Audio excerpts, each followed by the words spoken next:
We're gonna start with some of my music.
My own song ended on a fucking ad.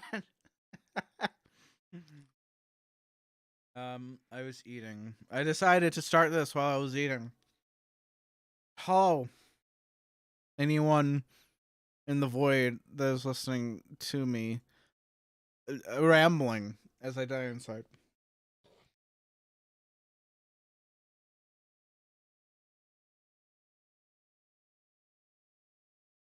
I hope you can hear me slurping and crunching on my honey bunches of oats.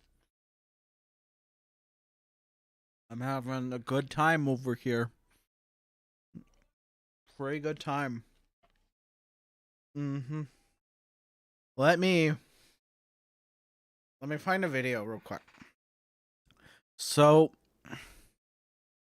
I had an assignment due yesterday. And you're not gonna see the video.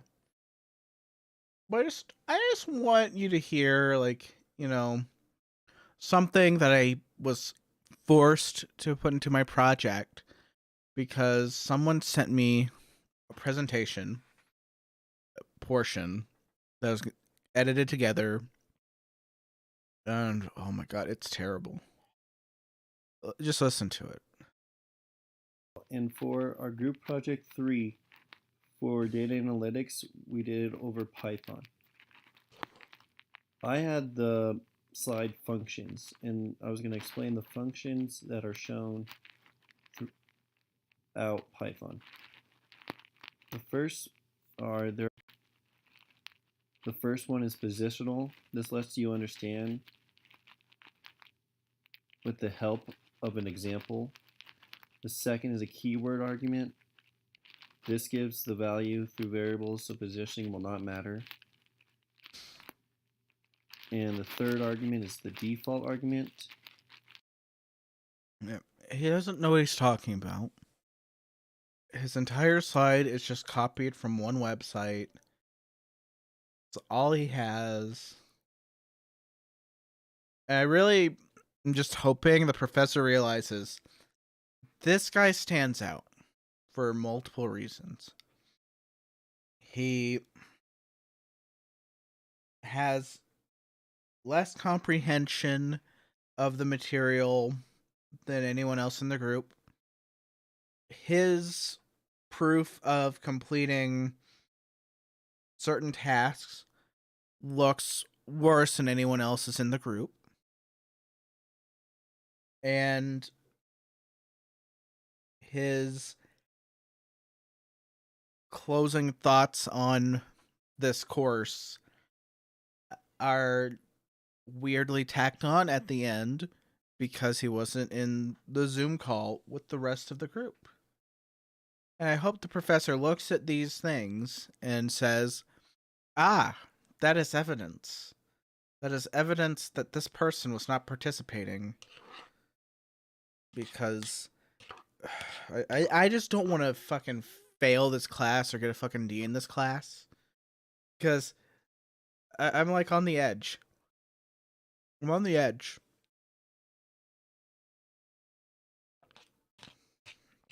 Where just a little bit of fuckery caused me to go from close to a B to just below a C. And it's like, ooh, I'm really hoping for that B.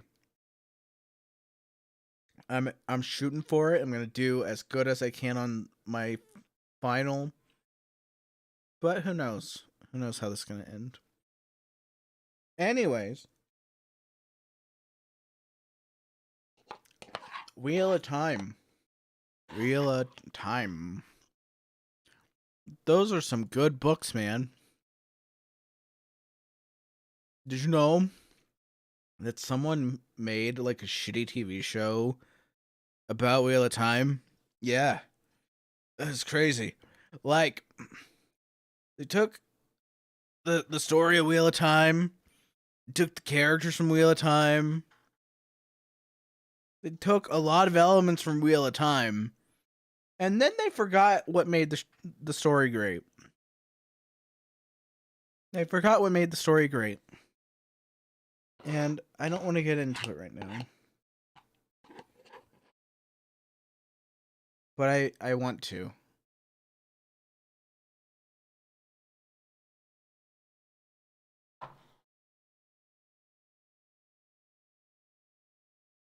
I want to get into it right now. So, let's talk about what made Wheel of Time great. Wheel of Time had stakes. And that's it. And it had depth.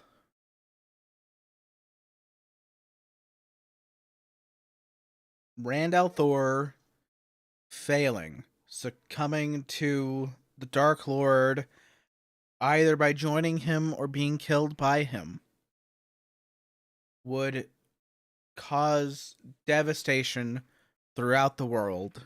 And now in this one, there are no stakes. There's are none. In the adaptation, there's just no stakes. I think the best example of this is Mar Shadar. No. Ma Shin Shin, I mean. There's a little pocket dimension that people use called the Ways, and using it, they can sort of travel around between areas on the world map. Sort of like a weird fast travel tunnel in a video game.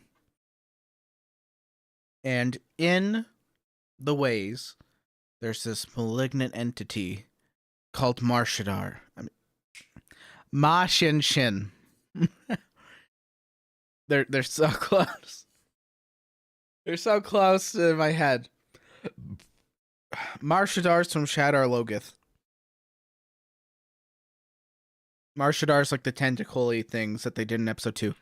Episode 2 was one of the better episodes. Episode 4 was the best episode.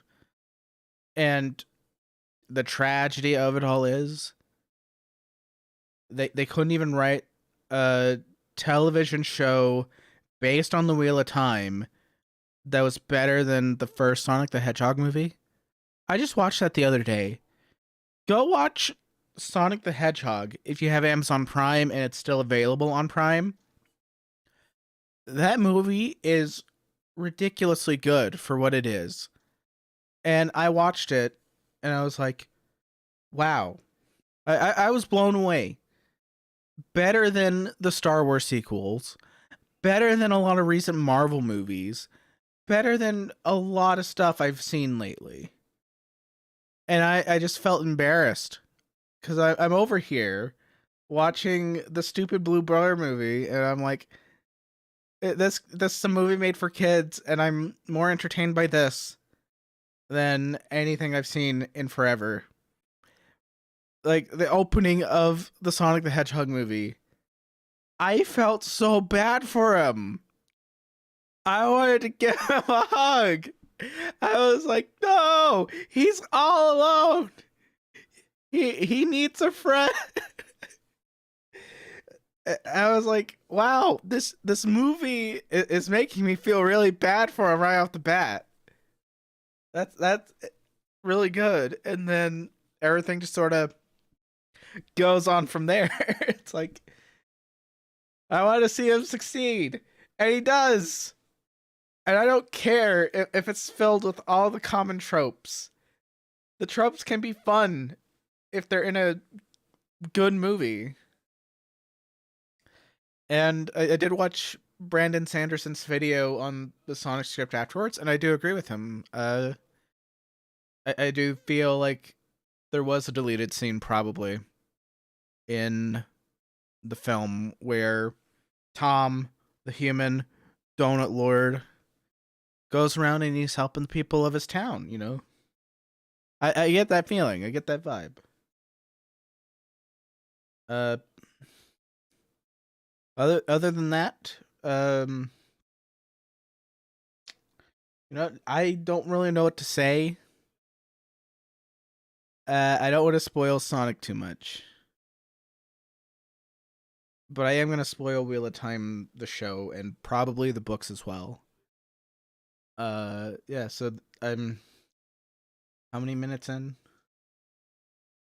All right. I'm 14 minutes into this, and I have not talked about what I'm going to talk about. But that's fine. That's perfectly fine. I need to pop out chat just in case anyone straggles along and says hello.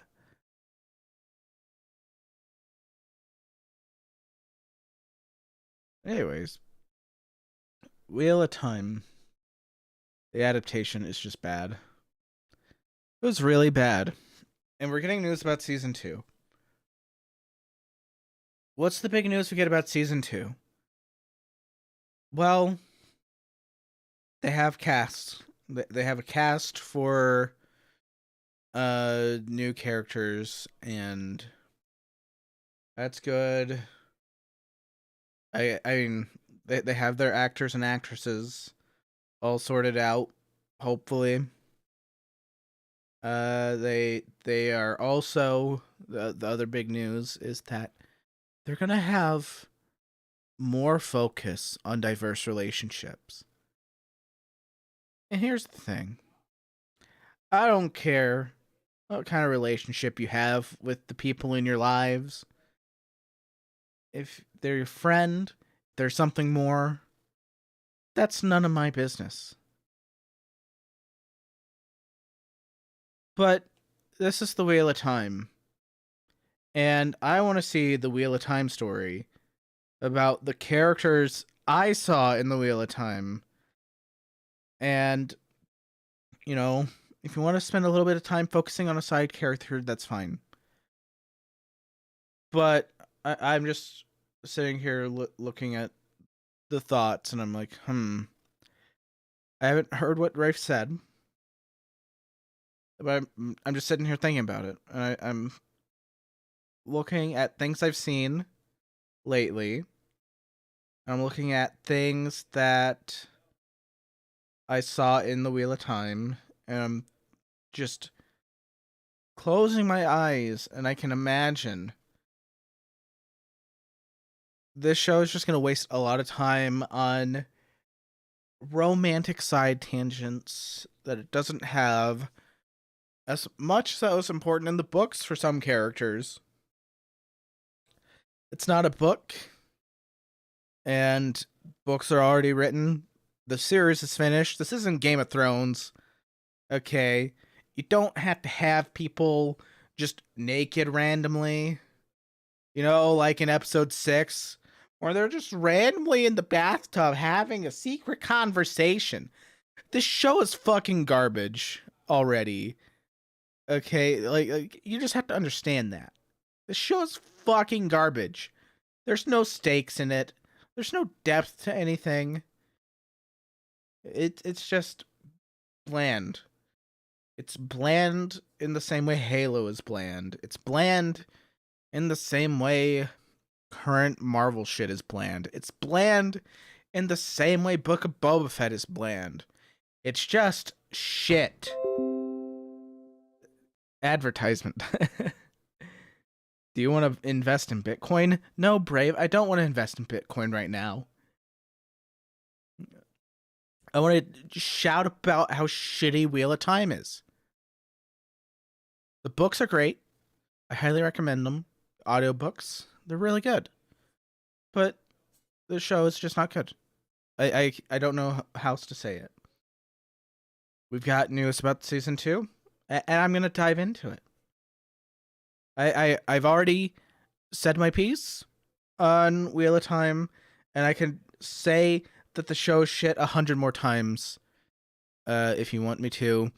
I'm not going to get any more in-depth than that. I'm afraid. Just, if you want to know what Wheel of Time, the adaptation is on Amazon Prime, what I recommend is that you go to season 1, episode 8. You skip all the way until you see end credits. And then rewind until you see the girl on the beach. And just watch those last few moments before the end credits. If you're a fan of the book, if you're not familiar with the source material, doesn't matter. Just watch that last scene. You don't have to know what's going on there if you're not familiar with the source material. Just look at it. There are a bunch of women on boats with ball gags in their fucking mouths. That wasn't in the books. That was an executive decision to adapt it in that way. And it's not just a normal, like, it couldn't just be like a regular ball gag. No. It's gotta be like big, fat, and gold. Just in their fucking mouth. It's tacky as shit. Okay, it is just fucking disgusting. Okay, it's like the Wonder Woman thing. It'd be one thing to have what that's supposed to be there. You know, you get the undertone of what it is. There's a little bit of an undertone when it's a collar tied to a bracelet, a leash. just like there's a little bit of an undertone with Wonder Woman when she lassos people. But if someone made an adaptation of Wonder Woman where, you know, she went from wearing her classic, really old suit that was very revealing already, you know, like showed a lot of leg and everything, goes from that to wearing like a latex dominatrix outfit. That's about the equivalent. Okay, that's basically what they're doing. That's the entirety of the show. Okay, that is the best encapsulation of it you're ever going to get. And if you want me to tell you more, I made a video about it on my Ethereal Productions channel. I don't know if I'll link it below or not. I think I'm just going to be too lazy to do it today. Maybe eventually I'll remember to do it. But anyways, we have news about season 2. And I'm doing the thing. I gotta work on this. I'm rambling because I really don't want to hit play. But I want to. I'm on the precipice of seeing horrors beyond my imagination.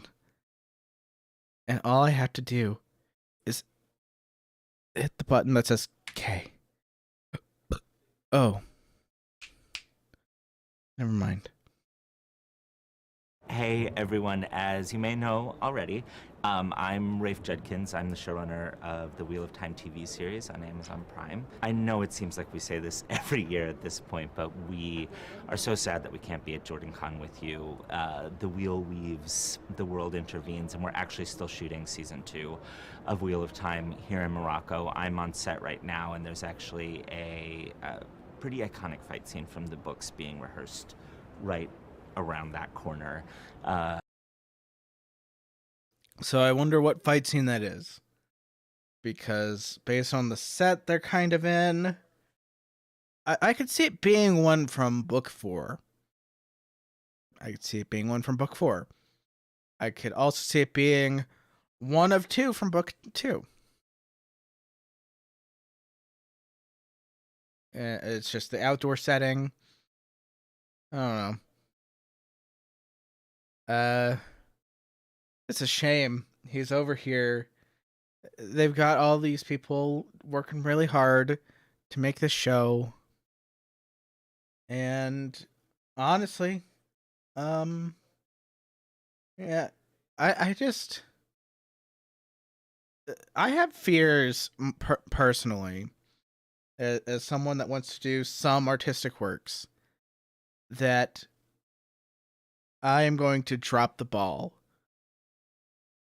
And I think it's way easier to drop the ball when you're making your own original work. There's different ways of really messing up when it comes to these things. I don't know. I just feel like the entirety of the show is going to be looked back on the way people look back on Game of Thrones season 8. Because it's going to be that infamous. I haven't watched Game of Thrones much. I intended to binge through the series, and then I got busy. And now I have time. But I'm already like tainted by the knowledge that I have that, oh god, season 8 is a dumpster fire. Where should I eject? Where's the eject button? I want off Mr. Bones' wild ride.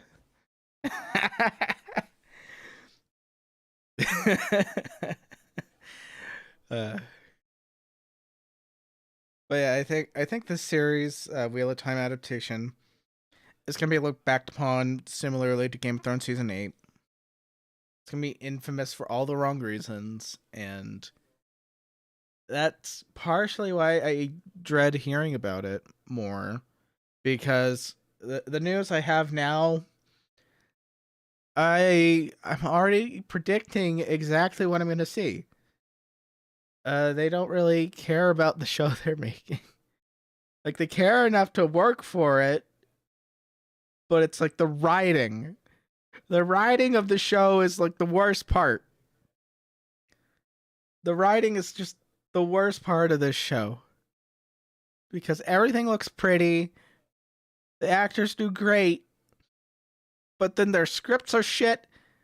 The things they do because of like direction and stuff is shit. The writing in the show is garbage.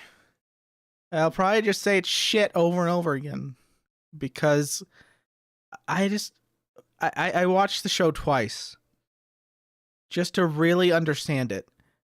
And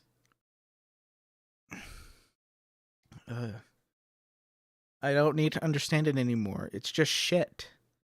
It's just a pile of dung because it doesn't understand conflict. It doesn't understand stakes. It doesn't understand any of the things that make Wheel of Time great. And it's something like the Song of the Tuathalan, since we're talking about this series, this franchise now. The Song of the Tuathalan, it's something you will seek for and you'll never be able to fully describe it. But it's something that I feel someone else might be on the same wavelength as me, understanding what I'm trying to get at. You have so many moving parts in the book that I understand you're not going to get to all of it. But there's so many basic things that make no sense in the show.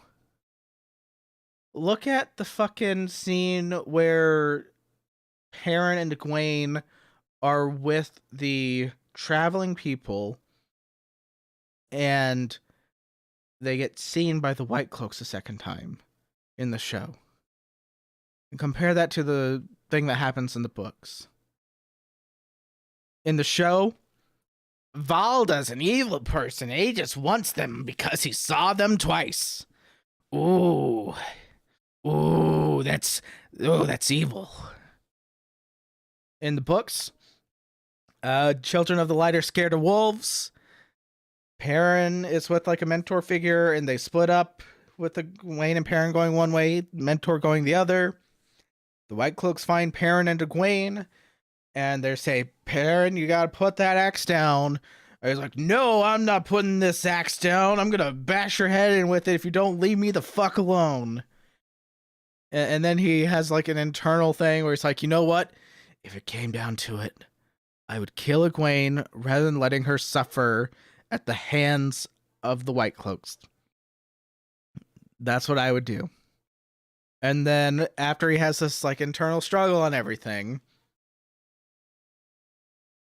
a wolf comes out to protect Perrin and Egwene, and the White Cloaks kill it.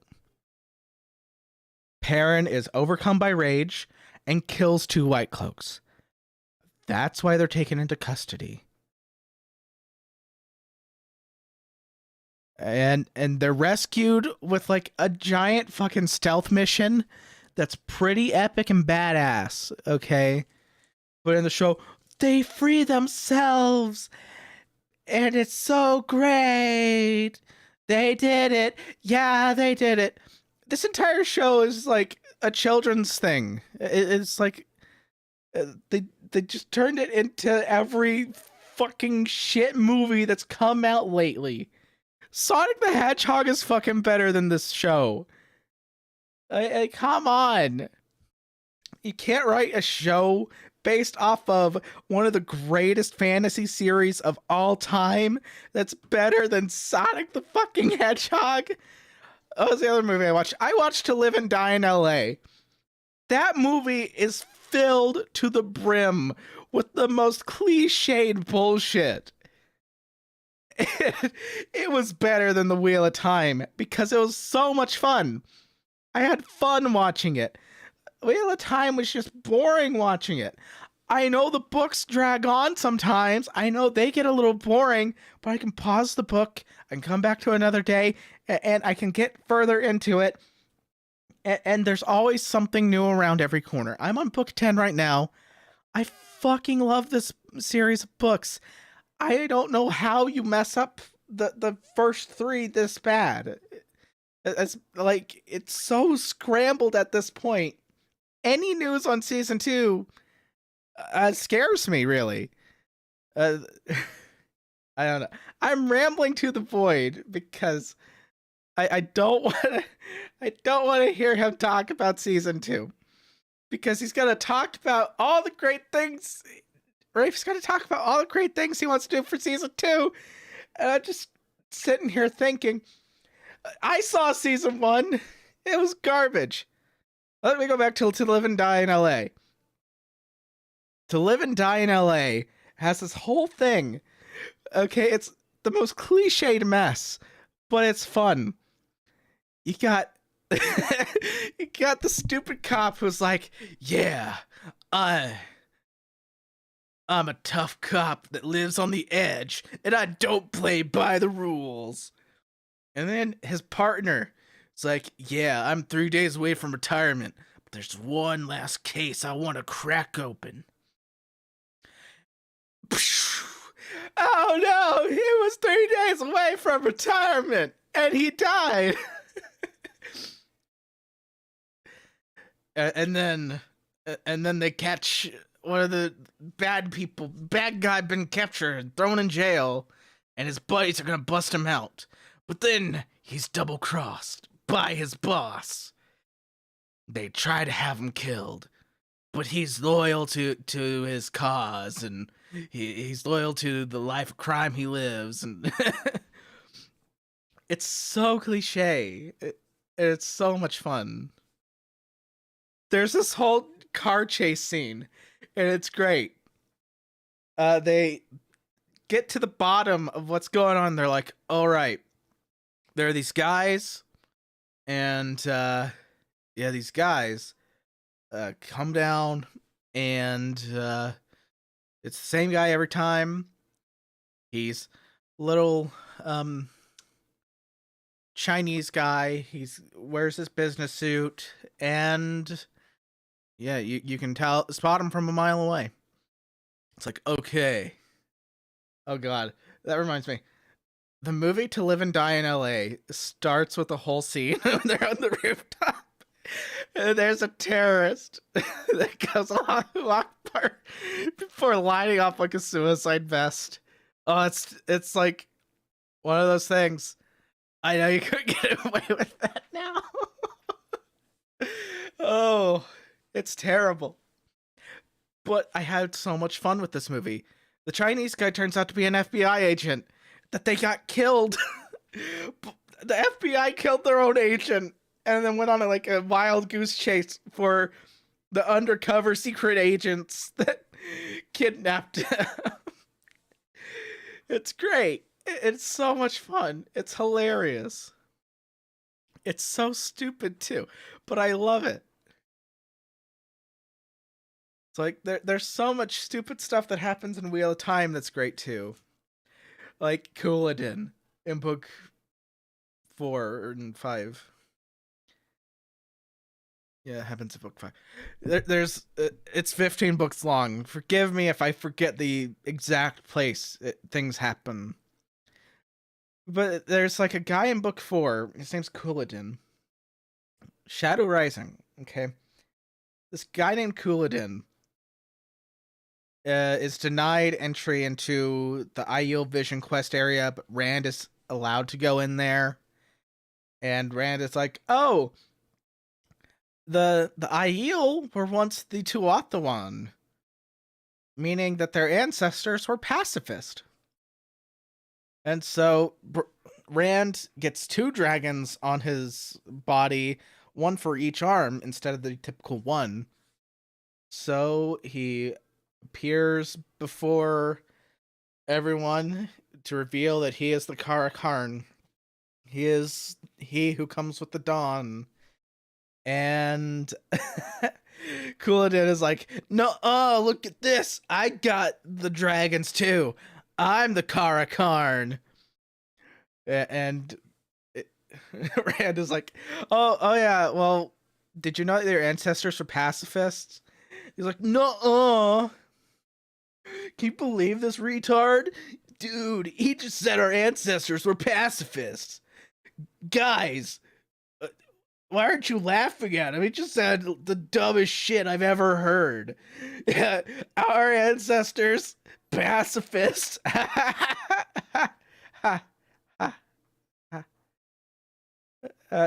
Guys,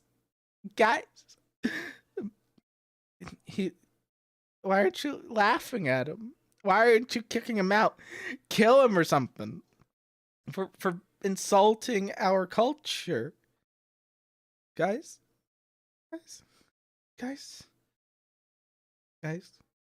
Why? What? Why?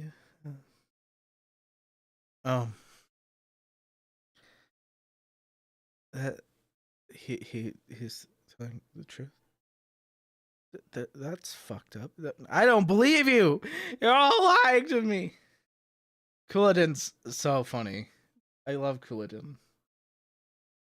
I wish I could have seen, I wish there was a more descriptive version of what happened to him.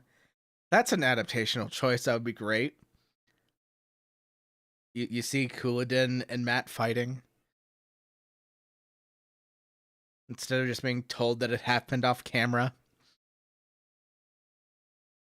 Yeah. I don't know. They're gonna bungle Couladin some way, somehow.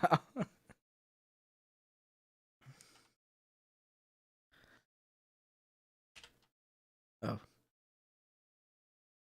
I don't think Amazon is going to let us turn that camera and show it to you, but you'll see it on your TV screens sometime soon. Because we can't be there, we've tried to gather some of the creative team, actors, crew to answer some of your burning questions, give you some information about what we're doing with season 2, answer some of the things that you are wondering about from season 1, and we've actually gotten permission to give you an exclusive first piece of news, which is casting. And it's the casting of probably my favorite character in the books, Aviendha. So I'd like to announce here at JordanCon for the very first time that the role of Aviendha will be played on Wheel of Time by the amazing actress Ayoola Smart. Ayoola's been fantastic.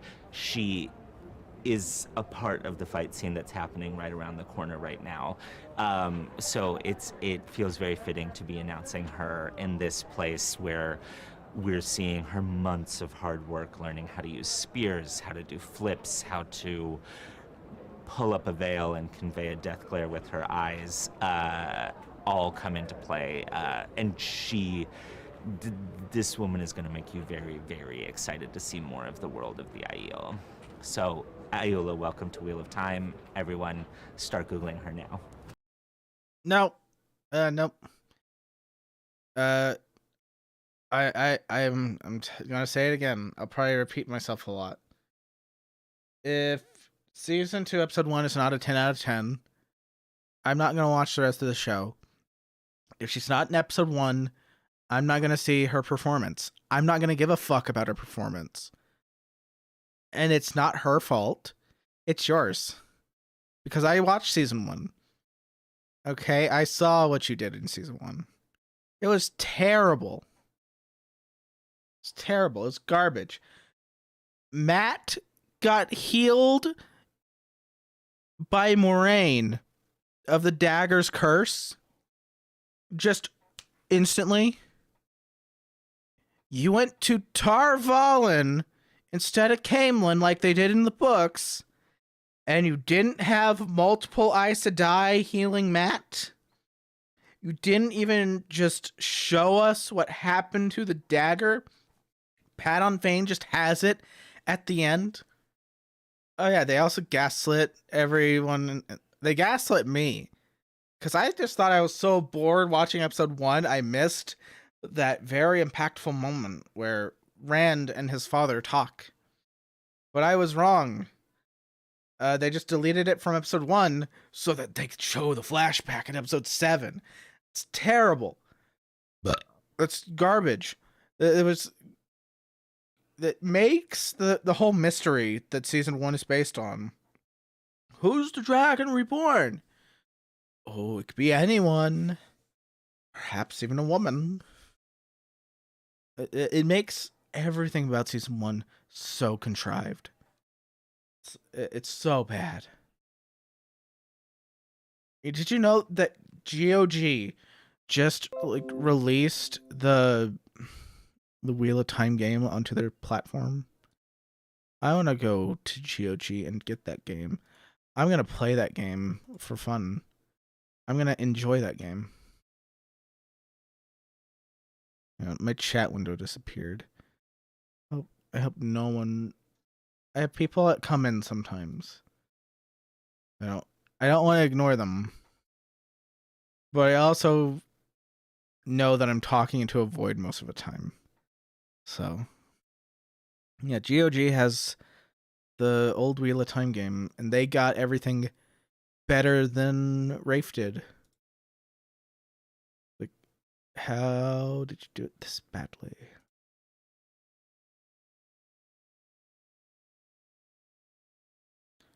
Those applications can stay up. But yeah, I hope that season 2, episode 1 is a 10 out of 10. Because if it's not, I'm not even gonna bother looking into what happens afterwards. I hope that a lot of people join me in that, actually. Because you know, I gave the entirety of season 1 a chance. It got better all the way up till episode 4. And then after that, it just took a cliff dive. I thought it was going to be like a 7 out of 10. And by the end of it, the entire season gets a 1. If even. Because of how it ends. Because of the dumb decisions made in it. The writing was so bad. And I fear dropping the ball so terribly in my own works. But, oh my god. I just can't imagine. Like, you have this established, well-regarded fantasy series, and you couldn't even make something great out of it? You made something mid that had potential, and then you said, you see this ball of potential I have in my hands? I'm gonna throw it in the trash! Woo! So thank you guys so much for all of the support that you've given, not only to us, but to this incredible book series, which is the reason that we're all here and working in Morocco. The premiere was incredible. The response to season 1 and the number of viewers that tuned in blew away any expectations that anyone had. And that all comes down to you guys. And thank you from all of us. We will now throw it to our amazing cast and crew and me to answer some of your questions. Okay, I'm gonna be honest, I'm only listening to Rafe's parts. Because he's the one that has like the biggest news worthy things.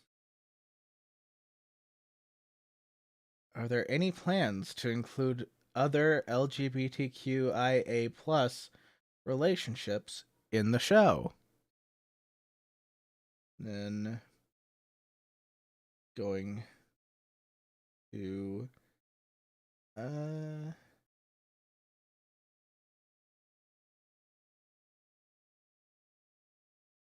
this 19-minute mark.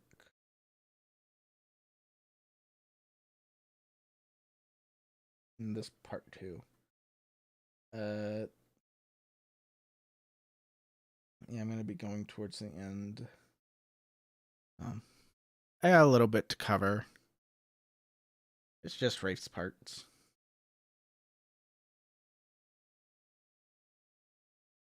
I mean, we predominantly in the show have been trying to take things that were suggested or hinted at being LGBTQIA+ relationships in the books and sort of expanding on them, bringing those out, letting us know more about those characters and their feelings for each other, or taking things that we don't know what the relationship is between those two people and giving them something.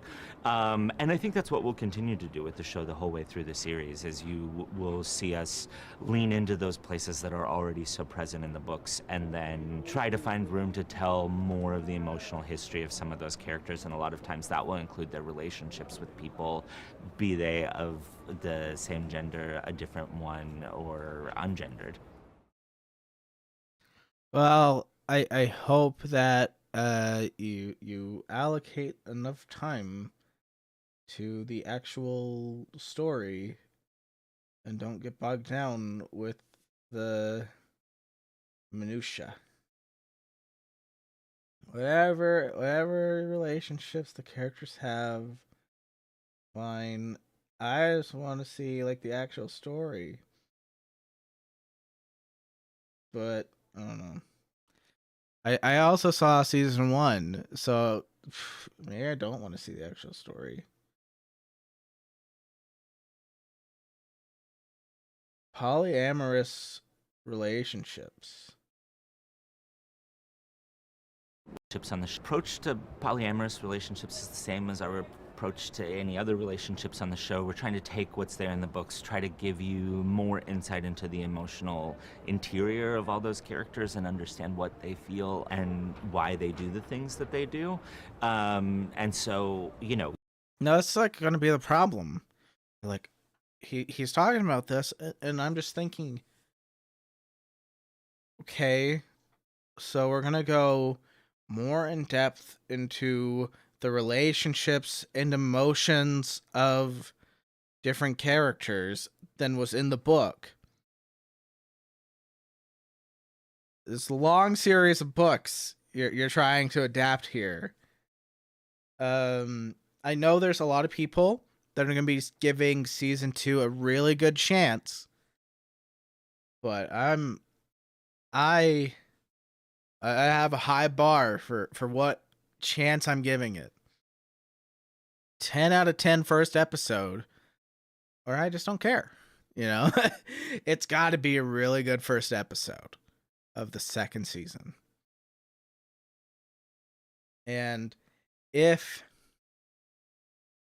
you're going to focus on all this emotional stuff, I just fear that even if I don't watch the show after episode 1 of season 2, I would just assume that there's just going to be issues going down this path, which is you're focusing more on characters that might have only had minor parts in the book.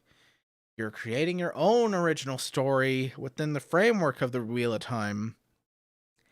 And so instead of getting the story that fans of the books want, making a adaptation of the Wheel of Time, you're just making a fan fiction. And there's nothing wrong with fan fiction. It's just you're being paid to make an adaptation. And I don't know. I don't want someone else's fan fiction. Episode 4 was fine because I felt like, oh, we're doing all of this stuff now because it's relevant to the books. And then episodes 5 and 6, where it really starts to drop in quality, just feel too fanficky. So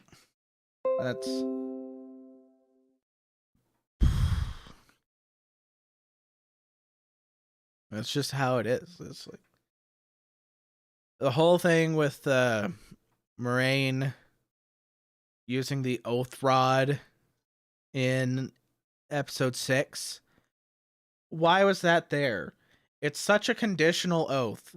Siuan Sanche at any time could just be like, Moiraine can come back now.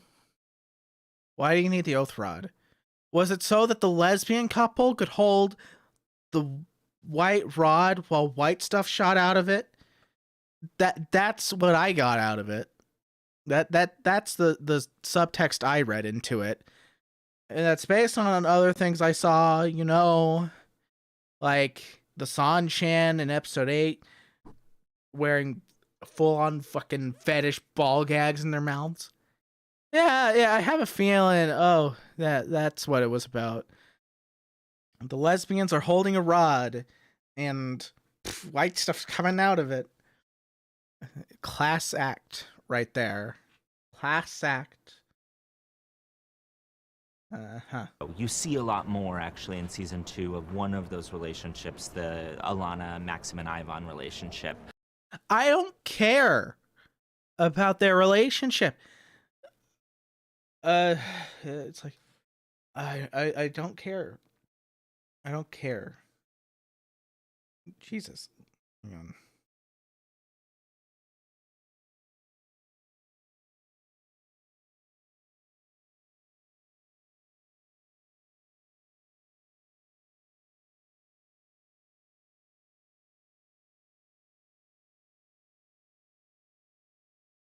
Yeah, I don't care about Alana's relationship with her warders.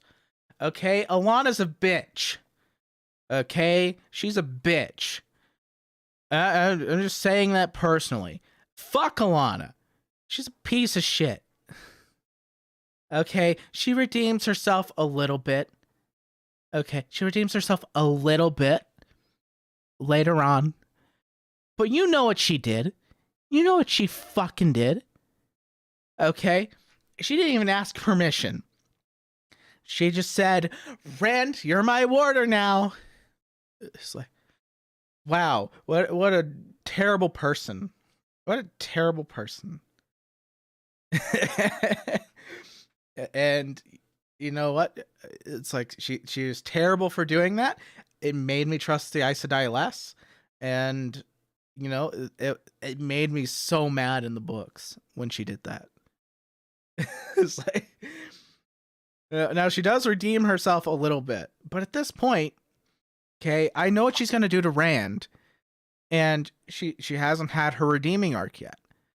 So as far as I'm concerned, Alana's that fucking bitch that's gonna bond Rand without asking first.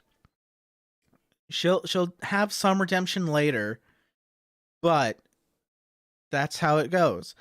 That's what I want to see. I want to see that she's presented as, oh, you're a sneaky, cowardly person that did this really terrible thing, and you have no shame about it. You should apologize for it at least, you know. Have it revealed later that it was probably for the best. But until then, okay, I don't want to really have all this like, oh, Alana and her warders thing. No, I don't care. I don't care about her warders. Her warders help out a little bit in the books. I want to see the action scenes they're in. I want to see the stuff that was in the books.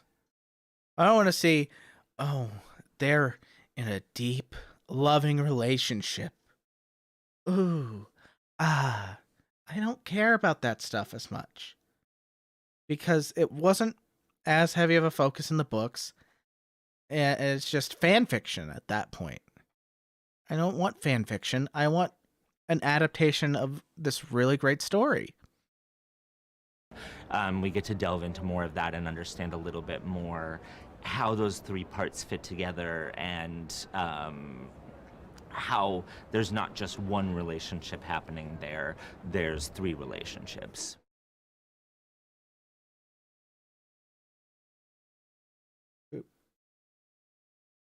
What change received the most positive feedback? Oh. You know, it's been amazing the amount of positive feedback we've received on a lot of the changes, and I think that one of the main ones is just how we structured the season and built the Aes Sedai and Tar-Valon into it. It was really important to me from the very beginning that we had to, we had to keep this show on the air so that we can make it to the end of the story. And I think to do that, you have to show off the best parts of the Wheel of Time series right there in the first season. And so you did a shit job of it. Terrible job. Terrible job of it. Like, I don't know who's watching this and thinking it's a good show. Okay? I don't know who's watching it and thinking it's a good show. Okay. I could see someone thinking it's mid, but basically, from everyone I talked to that hadn't read the books, they were just like, yeah, I feel like there's something going on here. There's like a mystery going on here. And I'm feeling this way about it, but there's also this stuff. Oh, I'm wondering which one's the dragon. And that's really all there is to it for people that aren't familiar with the source material.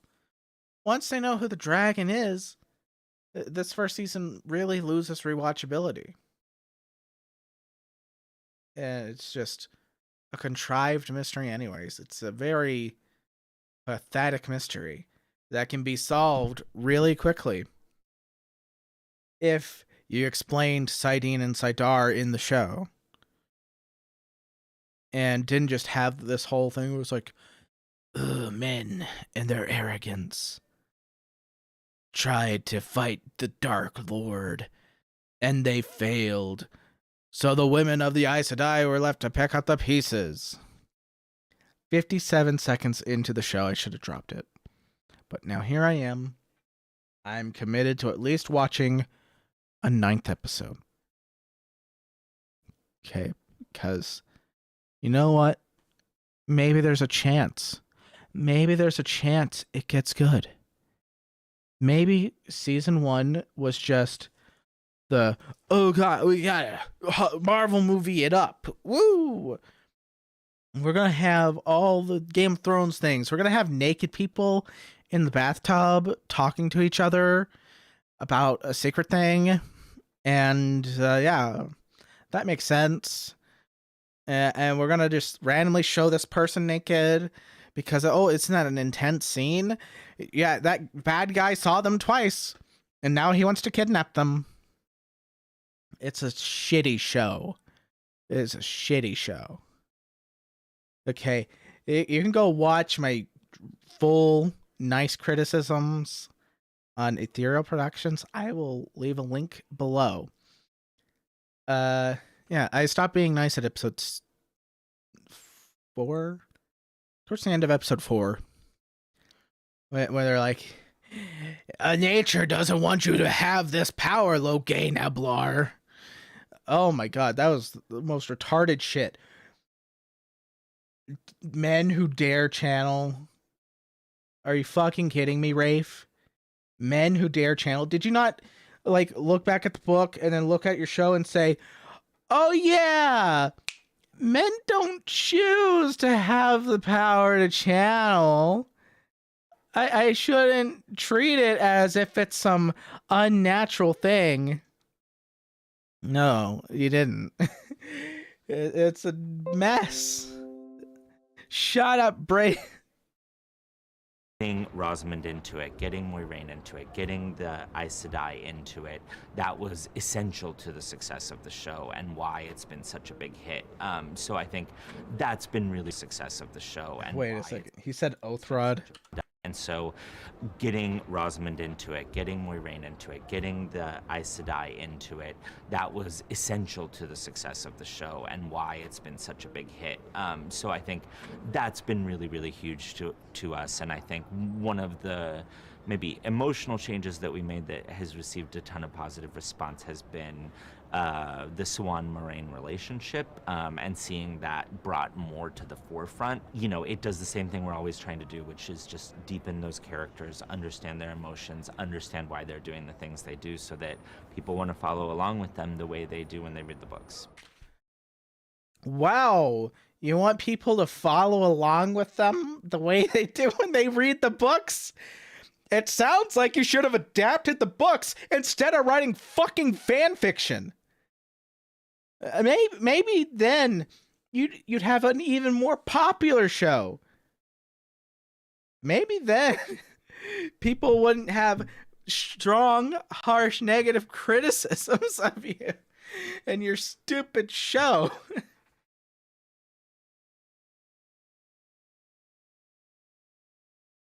So, what are you most looking forward to, huh?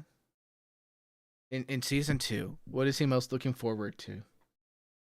Really excited with season 2. We've tried to take a chance in this season to spend time with each of the characters individually, and I think it gives you this amazing opportunity to get more into their headspace the way you can in a book when you are reading a chapter from their POV. So I'm most excited about both book fans but also people who don't know the books as well, to be able to spend time with each of these characters, see what they're like on their own, what they feel, what they want from the world, and be able to track them through the season. Because I think when you have all of the characters moving as a group in a TV show, it can be harder to get into their interior emotional lives. So, we're doing all kinds of cool stuff.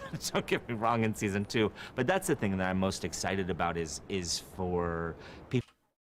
Oh, good. You're doing cool things. Great.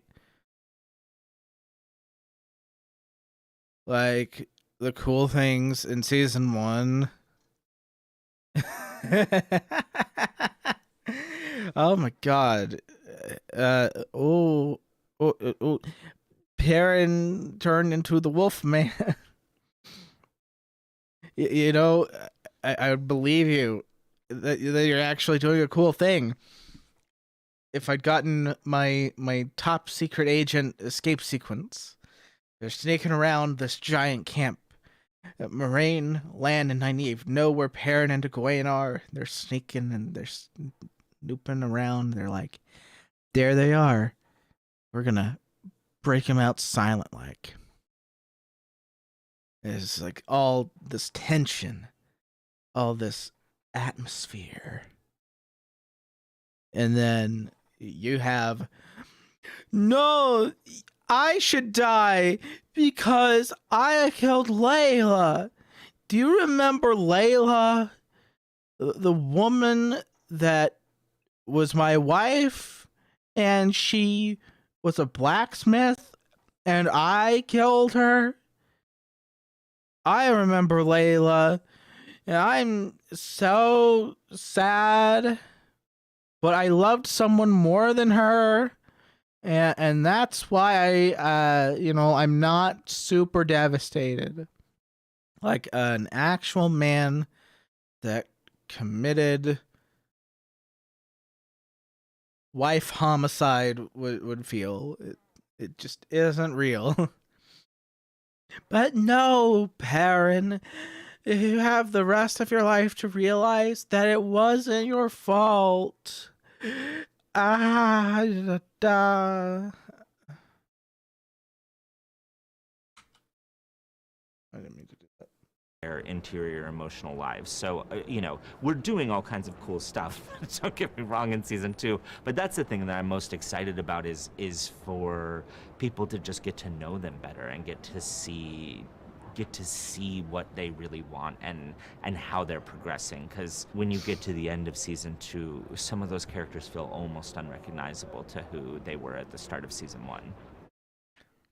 I don't even know what they were supposed to be like in the beginning of season 1.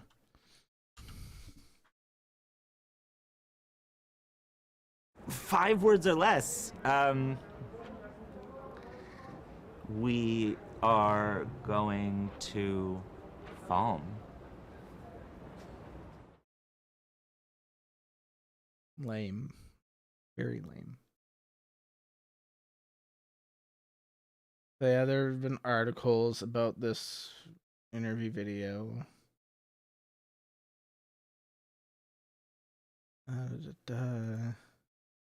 People are doing the usual thing.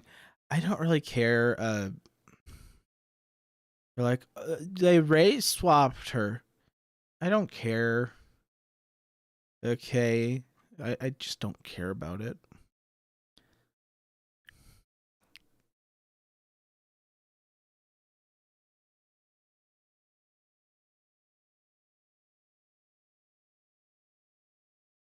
It's more surprising they accurately conveyed Lang Shakand.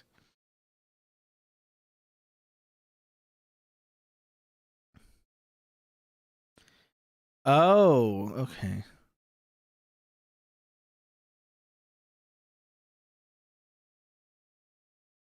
In June of 2016, clearly states casting actors whose identity aligns with the character they will be playing. I don't really expect them to follow that. If it's a violation now, then it was a violation before, and I don't care. I really don't. Okay.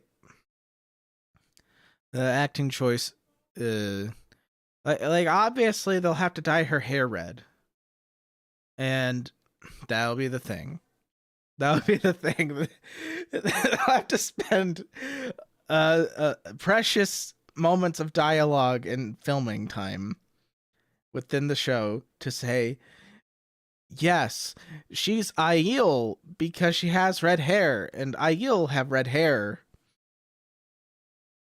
They'll dye her hair red for the role and waste time just saying, yes, you're an Aiel because you have red hair. Red hair is the distinguishing characteristic of Aiel. Let's see. And then this one was like, oh yeah, more diverse relationships. What does this person have to say about it? I'm expecting to cringe. Early in the presentation,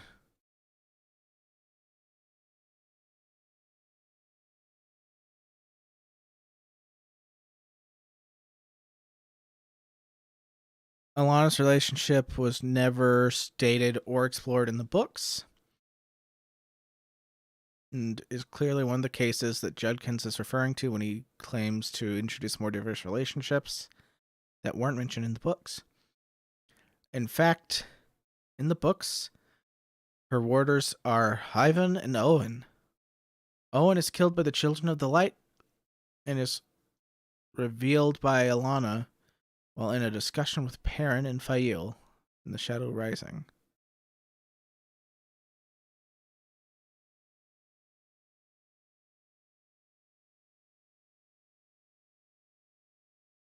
Alana waved Fael to silence, and 3 oaths are not merely words. I brought 2 warders with me to this place.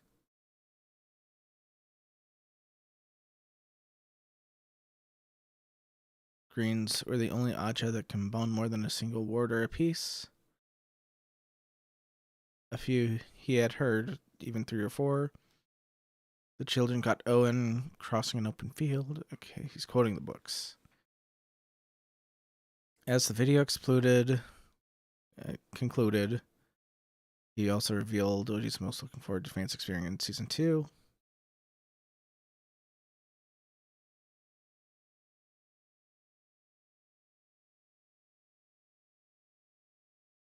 The Wheel of Time's first season saw its audience flee throughout the season's 8 episodes. According to Nielsen's reporting, the show was the second most viewed on the streaming platform for the week of November 21st. Nielsen reported that the series had 1.163 billion minutes viewed over 3 episodes. It saw a drop the next week,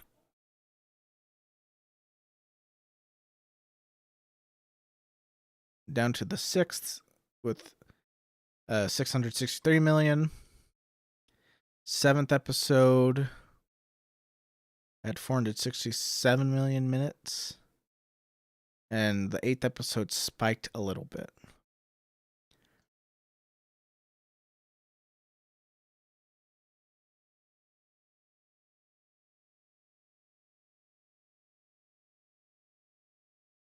So it got put behind Charlie and the Chocolate Factory.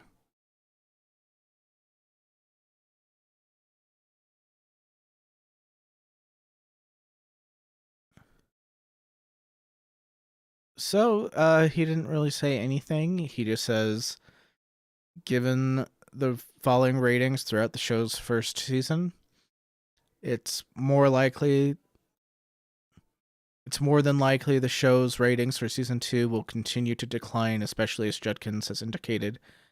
They will continue to embrace wokeness and veer from the actual books. I didn't really see wokeness in the first season as much as I just saw shitty writing, and then there's another article about this. Just to reiterate, The Wheel of Time season 1 had so much potential. It's shit. It's total dog shit. Because by episode 4, you have this ball of potential. And then episode 5, you crumple it up into a tinier ball of potential. Episode 6, you just throw it in the bin. Because you don't understand stakes, you don't understand conflict, you don't understand these little things that make the Wheel of Time good at its core. Your show is like a fan fiction, and it has bad pacing. It has just terrible decisions throughout. And they're just baffling decisions.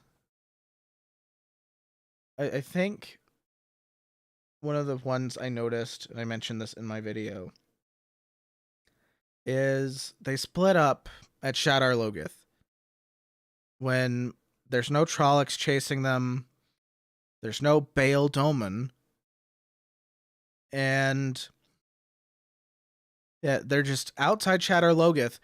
They could circle the perimeter of the city at a safe distance and just join back up on the other side of it. But they have to split up because that's what happened in the books, not what's best for the show. It's little things like that. So I'm expecting this to be a dumpster fire. I imagine Miss Smart has worked really hard to get her performance done and everything, and it's a tragedy because she's not in the first episode. I'm probably not going to see her at all in the show. So, like, if episode 1 of season 2 surprises me and is a 10 out of 10, well, we'll see. I don't really have much more to say. I've rambled on for an hour. I'm going to make a video about the first Sonic movie. And then I'm going to make a video about To Live and Die in LA. And then I'm going to go to bed. Might go to bed before I make those videos. Who knows? Good night, everybody.